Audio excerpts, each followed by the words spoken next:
امام البقلانی هنگامی که جوان بود، روز پادشاه روم از خلیف خواهش کرده بود که به نزد او نفر را بفرستد از عالمان تا اینکه این پادشاه تواند که به او یک چند سوال هایی که در سر او پیدا شده است به این عالم داده باشد. بعد خلیف بعد از این پیشنهاد از آدمان گرد و اطراف خود پرسان شد و گفت که آیا شما کسی را می‌دانید که شایسته لایق آن باشد که به نزد پادشاه بیزانتیا یعنی که روم بفرستیم؟ بعدا آنها گفتند که بله، یک جوان هست که بسیار جوان دانا است، یعنی این جوان امام البقلانی بود. و خلیف او را به نزد پادشاه بیزانتیا فرستاد و این پادشاه میخواست که حتی از اولین فرصتی که با این جوان واخورد او را کمی در خجالت گذارد. چگونه؟ جایی که پادشاه میشیشت، یعنی کرسی که او جایی که میشیشت در همان قصری که وی بود، در آن خیلی دروازه های کلان داشت و غیر از این دروازه های کلان یک دریچه خرده داشت و این پادشاه به آدمان خود فرمان داد که این درهای کلان را ببندید، یعنی که درهای کلان را پوشیدند و همان دریچه میدهک را گشاده ماندند.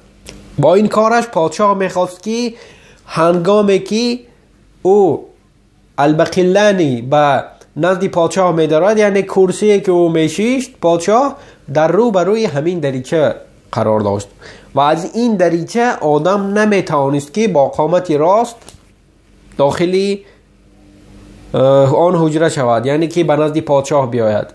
و او همین طور میخواست که وقتی هنگام در آمدن امام البقلانی کمی سری خود را خم کند، یعنی که به پادشاه تعظیم کنان وارد حجره شود.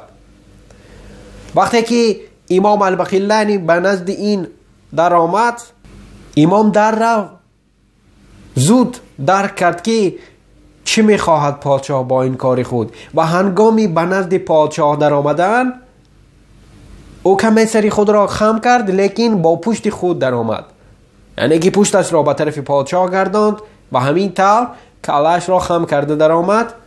و وقتی که پادشاه این کار را دید، این حالت را دید، و همان زمان در فکر خود برای خود خلاصه برآوری کرد که در نزد او انسان است که خیلی دانش زیاد دارد و خیلی انسانی با عقل است. بعد هنگامی که آنها صحبت داشتند سوالهای بسیاری بود و یکی از سوالها همین بود که پادشاه به امام البقلانی گفت که شما میگویید که با فرمان پیامبر شما صلی الله علیه و سلم ماهتاب به دو قسم تقسیم شد، یعنی که به دو قسم جدا شد و میگوید که این را شما با چی چیز دلیل میکنید، با چی چیز اثبات میکنید؟ زیرا میگوید ما در نوشتجات های یگان قوم، در یگان کتاب های تاریخی، در یگان دین های دیگر ندیدیم، از این حال، از این واقعه یگان خبری نشنیدیم. و پادشاه باز در دوام گفت که آیا بین شما و بین ماهتاب یگان وابستگی هست که به دو قسم جدا شدن آن را تنها شما دیدید، تنها شما دیدید و دیگر قوم ها ما ندیدیم، فارس ها ندیدند و دیگر قوم هایی که هستند دیگر هیچ کس ندید. بعد امام به پادشاه نگریست و گفت که همان خوراکی که برای مریم نازل می شد شما می گویید که آن خوراک از جانب خداوند برای مریم نازل می شد و تنها شما، غیر از شما در یگان تاریخی دیگر در یگان دین ها دیده نمی شود. کسی از دیگر قوم ها این را یادآوری نمی کند، لیکن در تاریخ همین چیز هست و این جای خود را دارد. آیا این خوراک هایی که به مریم آورده می شد با شما یگان وابستگی داشت که آنها را تنها شما میدیده؟ امام میگوید به پادشاه که اگر تو به این سوال من جواب دادی، من هم به تو جواب سوال تو را خواهم داد. بعد پادشاه به خلاصه می آید و می گوید که برای خود این شخص لایق آن است که بهترین عالمان دین نصرانی با او بحث کنند. یعنی که بهترین عالم باید که با او بحث کند و او از همه عالم بهترین، از همه عالم کلان همان دور که آن را باز پاپا می گفتند، او را دعوت کرد و هنگامی که پاپا آمد نزد امام،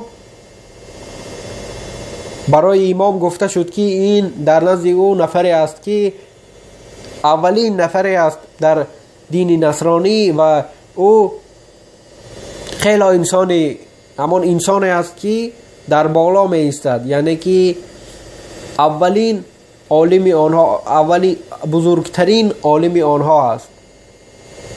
و وقتی که امام الباقلانی این گفته ها را شنید و فهمید که در نزد او که ایستاده است، او خیلی خوش معامله شد. از این پاپا پرسان می شد که شما چه حال دارید؟ سلامتیتان خوب است؟ احوالاتان خوب است؟ زن و فرزندتان خوب است؟ عائلتان همه خوب؟ بعد مردمی که آنجا بودند آنها در حیرت آمدند و غضبناک شدند و یک چند آدمان دربار پادشاه از امام سوال کرده پرسیدند که تو چی کار کرده ایستاده ای؟ تو میدانی که در نزد تو کی ایستاده است؟ این پاپا است و نباید و نشاید که برای این گونه سوال ها تو چی حق داری که از عائله او پرسان شوی، از فرزندهای او پرسان شوی و درباره آنها سخن. بعد از این سوال امام به طرف آنها نگریست و گفت که شما این یک انسان است که او را شما در جایهای، در مرتبه های بلند قرار دادید و به زنداری او فرزند او دست نمی رسانید. یعنی که خوشی نمی شوید، وابسته نمی شوید، لیکن شما به تازگی به یگانگی خداوند شرک می آورید و می گویید که او عیسی فرزند خداوند است و می گوید که لیکن شما به فرزندداری خداوند وابسته شدید، از فرزندداری او گپ می زنید. بعد از این سخن همان پاپا به طرف پادشاه نگریست و گفت که این نفر را میبینی، زود همه این خواهش هایی که او از تو کرد آنها را اجرا کن و ای را به وطن خود برگردان. لیکن به درستی که وی دین نصرانی که در دولت تو هست ویران خواهد کرد، زود ویران خواهد کرد.